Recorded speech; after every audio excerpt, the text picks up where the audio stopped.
هی تو داری چی کار میکنی؟ کمکم کنی، دارن تعقیبم میکنن، دنبالم. محفل آکادمی سقوط کرده، خواهر و برادرم مردن. من تو رو میشناسم. منم میخواستم همینو بگم. این همون یاروه که دنبالش بودیم، خودشه.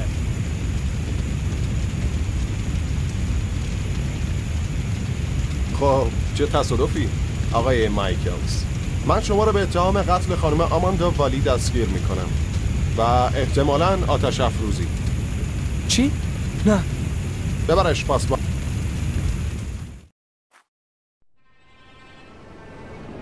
بازرس فکر کنم پیداش کردم.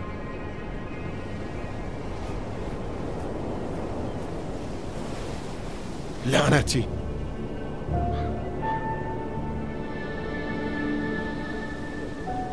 بیا بریم، کار دیگه از دستمون بر نمیاد. خودش اینو نه. چرا که نه؟ شاید سردش بوده و خودشو آتیش زده. به خاطر خدا اون به قتل رسیده. انگار من اینجا تنها کسی هم که عقلش کار میکنه. به هر حال سرنخ دیگه ای پیدا نمی کنیم. تمام طول شب بارون باریده. تو هم اینجا بمونه منتظر باش. من میرم روسا چند تا سوال بپرسم.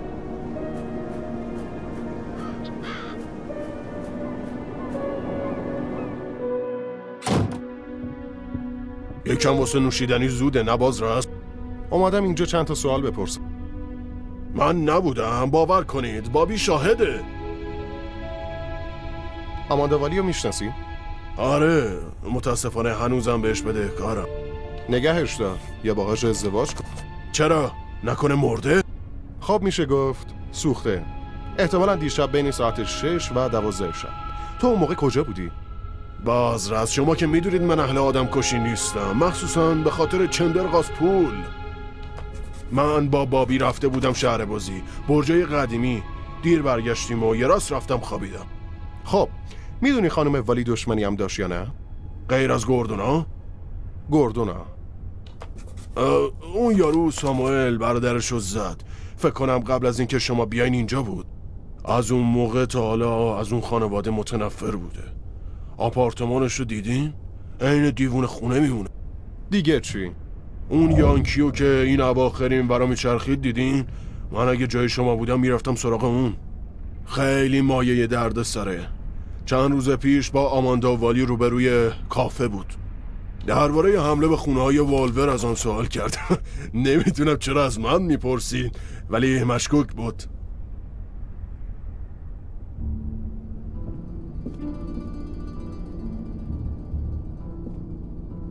لعنتی، واقعا پیر نشده بود.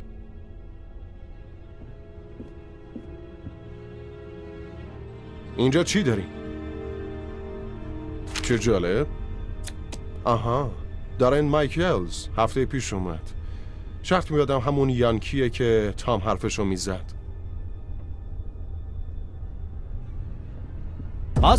بازرس قلعه آتیش گرفت. حالی شد. انگار یه جسد سوخته بس نبود. زود باش. اول به حرفام گوش. نمیتونی همینجوری. با مشعل فروزان کنار یه قلعه فروزان گرفته شده. این بلیط رهایی من از این خراب شده است.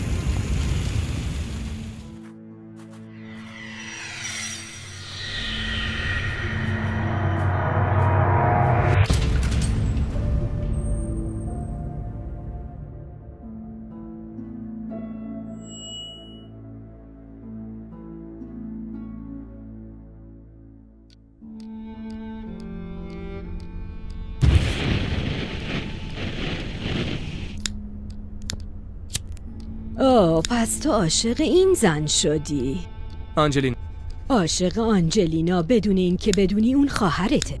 اون تو رو کشون به انگلیس و قلعه بلک میرور، قلعه اجداد، تا از تو برای یه مراسم قدیمی استفاده کنه. درسته نه؟ یه لطفی بکن و فندک تو بذار کنار. گفتی یه ربطی به یه نفرین داره. تو بگو. من فقط میدونم که روی یک کتاب خون ریختم و کلمات نامفهومو خوندم و بعد همه جا سیاه شد و بعد سر و صداهایی رو شنیدم که از پشت به هم نزدیک می شدن. واقعا اون لحظه وحشتناکی بود.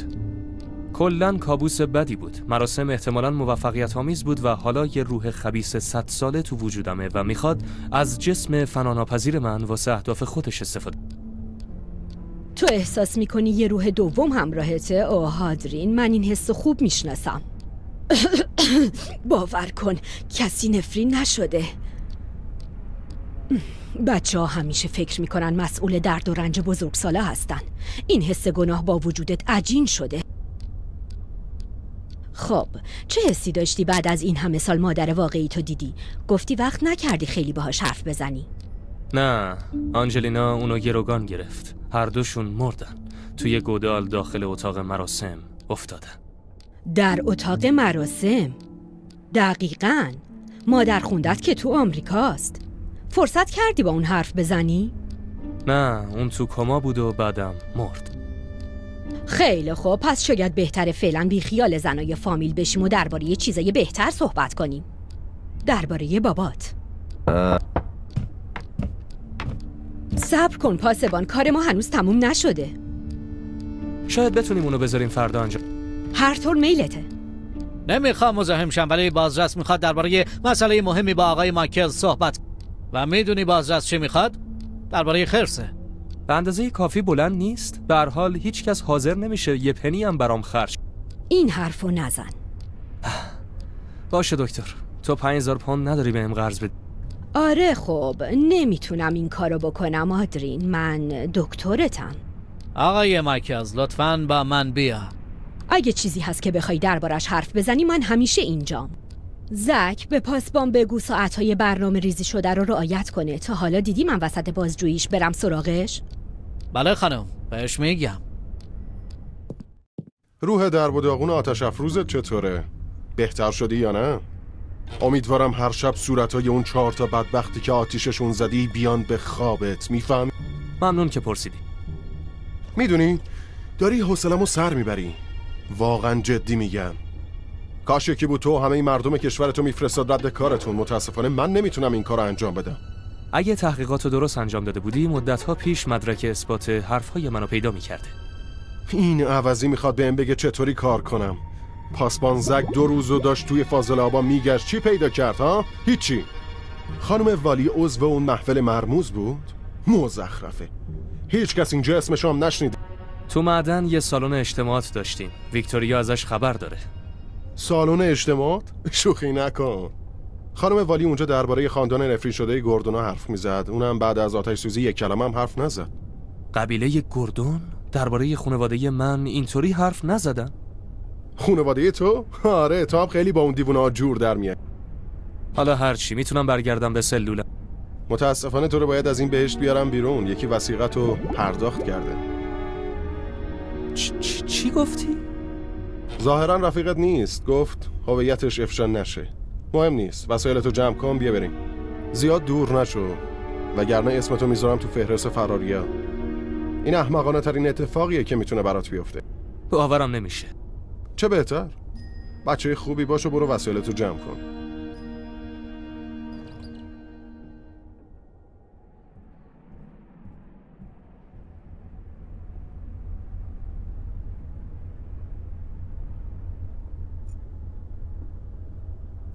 اون بازرس اسپونره، کسیه که 3 هفته گذشته رو برام به جهنم تبدیل کرده. فرشته یه واسه خودش. ظاهرا حال پاسبان زک خیلی خوبه. اینم خوبه.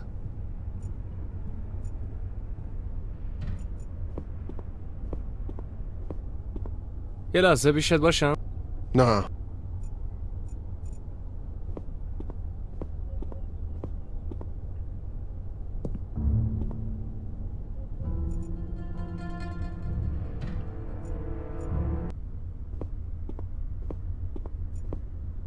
فقط پلیس ویلو کریک میدونه چرا واسه 2 نفر یه دونه کمد گذاشتن.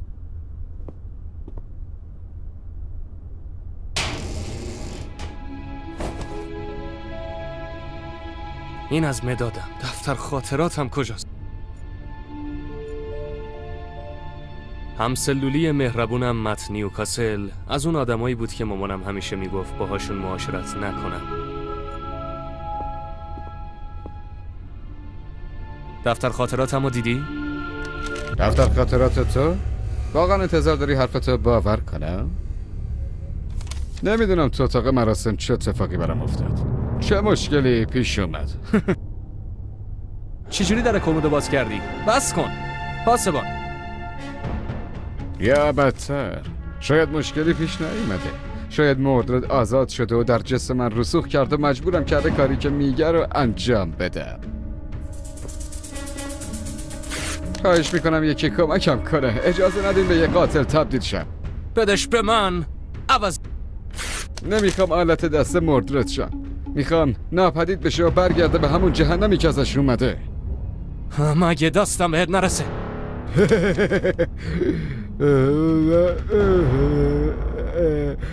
نمیخوام قاتل شم. یک کاری نکنم شلوارم رو خیز کنم. وای چقدر ترسیدم.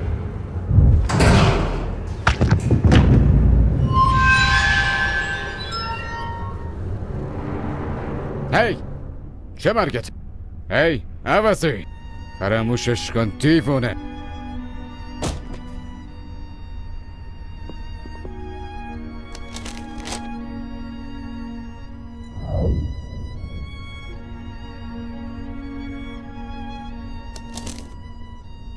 اون مته احمق پارش کرد. اینا تنها صفحاتی هن که موندن و اکثرشون سفیدن.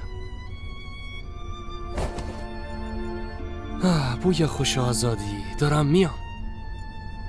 3 هفته گذشته اینجا رو خوندم. خیلی چیزا ازش یاد گرفتم. واقعا که چیزای زیادی توش هست. نمیدونم چه مرگم شده ولی ترجیح میدم ازش فاصله بگیرم. جاده آزادی بیشتر جاده رسیدن به داداش بزرگی است.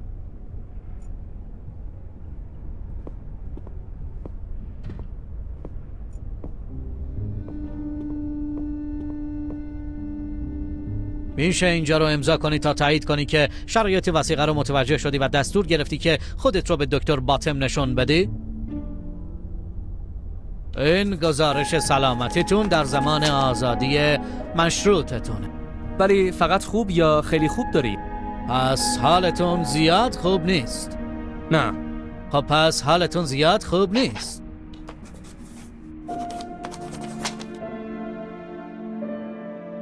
این از کیفتون، اما پاسپورت پیش من میمون. اینجا رو امضا کنید که وسایل رو تحویل گرفتی. هیچ توجه کردی با توجه به این همه امضایی که دادم یه متن اعتراف کوچولو هم ندادی دستم؟ اجازه این کارو نداری. پس شانس آوردم. صبر کن زود قضاوت کردم. 500,000 کم شده. قبل از اینکه امضاش کنید باید بررسیش میکردین. هر گونه شکایتی درباره این مواد باید به مقر منطقه‌ایمون در بریستول فرستاده بشه. باشه شوخی کردم. پس تموم شد؟ آره میتونیم برین آقای مکل. آقای مکل چیز دیگه یمون؟ نه فقط میخواستم بگم وکیلتون منتظر تماس شما است. اینم کارتشه. فهمیدم بعدم میبینمت. بالاخره آزاد شدم.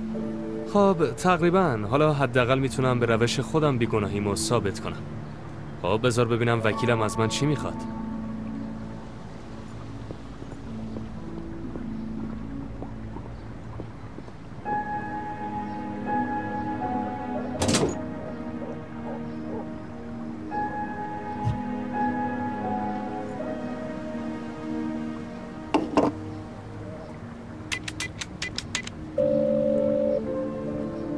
آقای جونز صحبت میکنه.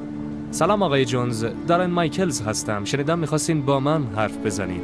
آقای مایکلز بعد تحقیقات ادامه داره. تا زمانی که مدرکی برای اثبات ادعاها علیه شما وجود نداشته باشه نمیشه محکومتون کرد. اونا میخوان منم وارد گود بشم. سفارت آمریکا داره به همون فشار میاره. این اصلا خوب نیست. این یعنی چی؟ باید تو ویلر کریک منتظر بمونی. روش تحقیقات کاراگاه اسپونر. سری قبل گفتین زیاد ازش راضی نیستی؟ آره به نظرم اسپونر دیگه به فکر نیست. کارگاه اسپونر فقط میخواست متهم رو پیدا کنه و بعد پرونده رو ببنده. میخواست زودتر نتیجه بگیره تا بتونه به ناهارش برسه. حالا از همه مهماتش استفاده کرده و امیدوار سفارت پرونده رو ازش بگیره تا زودتر خلاص بشه. ظاهرا زیاد به حقیقت علاقه‌ای نداره. نه حقیقتی که همه میدونن آقای جونز زاییده تخیلاتشونه. برای اینکه با قرار وثیقه آزاد شدین چیز خوبیه، مخصوصا اینکه یکی رو پیدا کردین که وثیقه رو بپردازه. حالا که آزاد شدی میتونین خودتونم یه نگاه بهش بندازید، شاید متوجه یه مشکلی در تحقیقات بشین. اگه بتونین یه کپی از پرونده گیر بیارین عالی میشه. از بیگناهی من مطمئن شدید آقای جونز؟ البته فکر میکنید وکالتتون رو بر عهده گرفتم؟ به هر حال باید عجله کنیم و مدارک مستدلی پیدا کنیم که اینو این شخصی که میگن قصدش خیره بدون افشای نامش وثیقه رو پرداخت کرده. فهمیدین کیه؟ اشکال نداره، فقط چند روز طول میکشه. چقدر باید این روانشناسی رو تحمل کنم؟ باید حداقل چند تا رانده دیگه طاقت بیاری. به نفع خودته. آخرین ارزیابی رد شد، چه فایده ای داره؟ مقاماتو فراموش کن. تا حالا فکر کردی شاید به درمان نیاز داشته باشی؟ به نظرتون من هممون هم اینجور. ولی جدی میگم آقای مایکلز، یه فکری به حال این وضعیتت بکن. اگه کارت به دادگاه بکشه، تاریخچه روانی خانواده‌تون تاثیر خوبی روی هیئت منصفه نمیذاره. بس اینقدر تفره نرو، بگو چی دستته؟ گفتین باید یه نگاه دیگه‌ای به پرونده بندازم. انجام این کار انقدر آسونه؟ بستگی داره کارآگاه مسئولت کی باشه. ولی شاید اگه ازش تعریف کنی باید راه بیاد. در غیر این صورت مجبورم که نسخه کپی رو اینجوری خیلی طول میکشه. سعی میکنم خودم بگیرم. آقای جونز، چیزی درباره هویتم پیدا کردین؟ ظاهرا پلیس دوست نداره خیلی به خودت زحمت بدی. آره، درباره هویتت آقای مایکلز. الان به سختی میشه چیزی رو ثابت کرد. با اسناد و شناسنامه و از اینجور چیزا. جلسات درمانی یادت نره. حالا هر چی باهاتون تماس میگیرم. سرتو بالا نگه دار. حمله بهترین نوع دفاعه.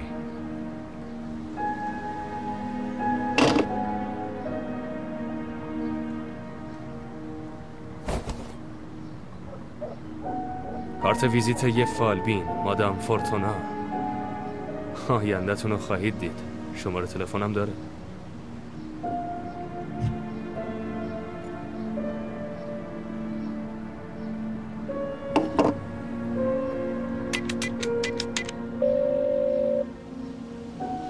الو؟ به سالن فالبینی مادام خوش اومدی. آره سلام، اسم من آدرینه. صبر کن، دیگه چیزی نگو آدریان، میدونم واسه چی اومدی. واقعا؟ تو میخوای آینده تو بفهمی، درسته؟ آره. آدریان، جای درستی اومدی. من کارتاتو برات میخونم. یه کارت بردار. از پشت تلفن؟ دست نگه دار. بسه. من برجو برداشتم و من مهره رو گذاشتم رو الف 3. کارت آدریان، نه شطرنج. تغییرات زیادی توی زندگیت صورت خواهد گرفت و چیزی که میبینم مرگه. حالیه؟ حیوانات وحشی تو رو تیکه تیکه میکنه. وای، حیوان وحشی. ولی آدریان، یه کاری از دستت برمیاد. واقعا؟ چی می؟ از حیوان دوری کن. آره من چه مزخرفات.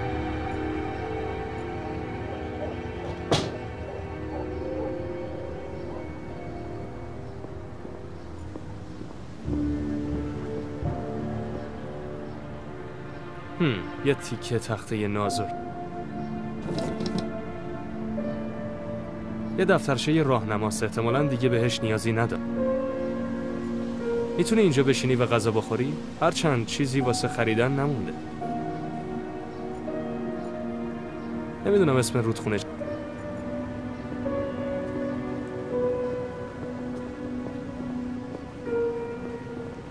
فقط یه مش آشغاله.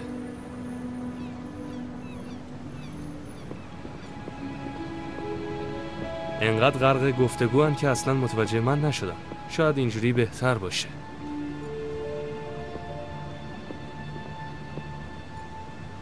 اون مال تامه، فکر کنم چون تو مرداب ولش کردم هنوز از دستم عصبانی. ماشینش هم دزدی. فقط میتونم بگم که وقتی کمربند مشکی کاراته گرفتم برمیگردم اونجا.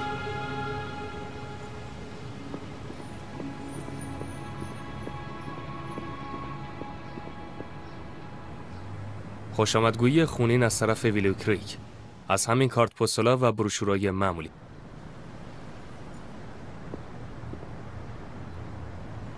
ظاهراً مدت طولانی ازش استفاده نشده، الان ازش استفاده میکنم. خیلی خوب.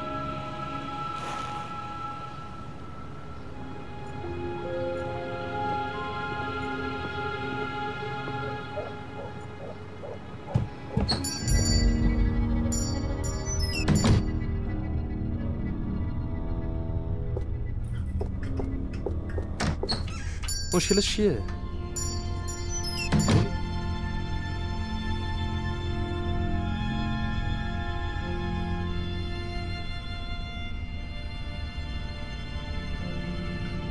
چی اینجا یه مغازه است، نه؟ شاید اومدم یه چیزی بخرم. باشه. راستی اسم من دارنه. من میدونم شما کیه. واقعا؟ پس من کیم؟ تو روزنامه خبرتون.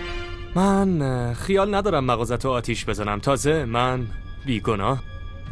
مطمئناً همینطوره. زیاد اینجا نمون وگرنه پلیسو خبر میکن. آره جون خودت. کافیه از سوت هم استفاده کن.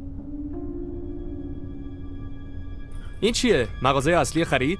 همه چیزهای مورد نیاز معمول میتونین سفارش بدین، ولی هفته بعد میرسه. براتون اشکالی نداره.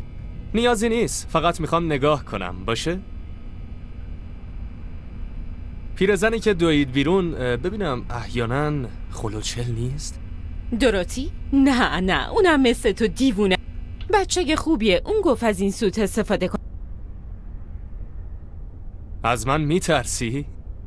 البته که نه. من سوت دارم. هر کی زیادی نزدیک شه سوت میزنم. صداشم خیلی بلنده. خیلی. چه باهوشی آبا. اسممو از کجا میدونی؟ خب اون آرمو داری؟ راستی اسم عجیبی داری آبایا. معنیش چی میتونه باشه؟ معنیش چیه؟ هندی؟ دوستش آره خیلی قشنگه. معنی خاصی نداره؟ نترس. میبینمت.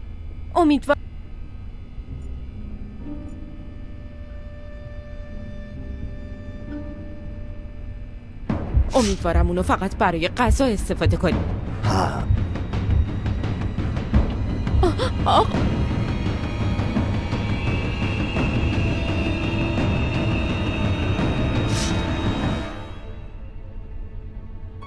عجب چاقوی خوبیه. دختر فروشنده از من ترسیده، تا وقتی ازش سوالی نپرسم سکته قلبی نمیکنه. من از این موضوع مطمئن. اخبار یه شبکه خبری فکر کنم تمام طول روز همین جوریه.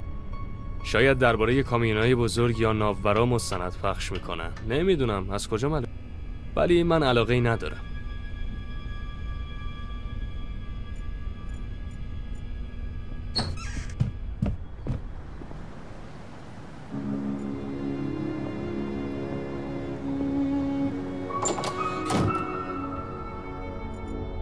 خدا رو شکر یه امیدی هست. من فکر میکردم اینجا فقط مردای عوضی که مشکل الکل دارن زندگی میکنن. آره. سلام، من میدونم تو روزنامه دیدمش. چطور؟ و نمیخوای جیغ زنان فرار کنی؟ اگه بخوام از مشکلات فرار کنم که تمام مدت باید در حال فرار باشم. از زندگی در اینجا راضی؟ اخیراً اتفاق هیجان انگیزی نیفتاده؟ غیر از آتش سوزی قلعه؟ یه لحظه صبر کن. آره، دستگاه اسپرسو خراب شد.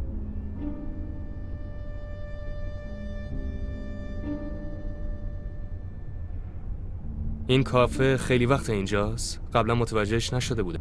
امسال تو نمایشگاه مغازه رو بسته بودی. ارزششو داره آدم تو روستا کافه بزن. باید از بابام بپرسی، کافه اونه. چرا میپرسی؟ تو هم میخوای یه دونه باز کنی؟ آره حتما. کنارش کافه مخصوص بلک میرور با کاپوچینوی خونی مخصوص و یه تیکه استخون. فکر خوبیه. میتونست از طرف ماری باشه. راستی من دارنم، یا همون آدرین گوردون هستم. اسم من دنیسه، یا کسی که دوست نداره وقتشو واسه یا تشفروزه دیوونه تلف کنه. انتخاب کن. وای فکر کنم دنیس رو ترجیح می. باشه دارن. خب زن جوونی مثل تو اینجا چی کار میکنه؟ از شهر خوشت نمیاد؟ آره بابا، منتظر زمان مناسب. منظورت وقتیه که اتوبوس لندن سالی 2 بار اینجا نگه میداره؟ یه چیزی تو این مایه. بعدن میبینم.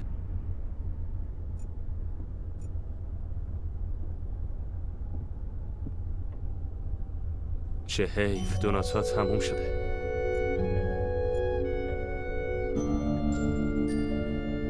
سلام.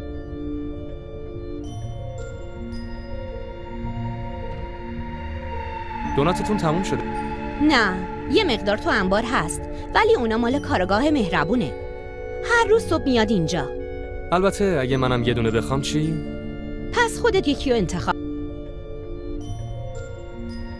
بازرس معمولاً کی میاد؟ باید زودتر از این میومد اینجا تا دوناتشو برداره. احتمالاً بازی آشغال عوضی مزاحمش شده. دوباره. چه توصیف زیبایی. این اسمیه که کنراد رو مشتریاش گذاشته، نه من. کنراد؟ کنراد اسپونر. این اسم کاراگاهه. نمیدونستی؟ بعدن میبینم.